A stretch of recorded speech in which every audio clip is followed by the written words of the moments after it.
Hello, I'm Bryce Milan with Opulent Philanthropy Incorporated nonprofit organization. We are a nonprofit organization dedicated to serving the needs of our local community. We are providing food and shelter to those in need during the Kerrville, Texas flood.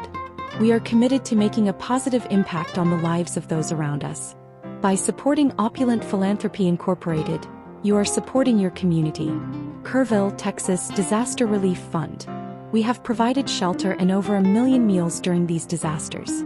Every contribution, big or small, will bring much-needed assistance to families struggling in the aftermath of this disaster.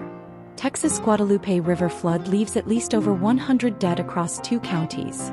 Children's Camp Mystic evacuated by helicopter and flood waters swept away dozens of children at a local Christian camp.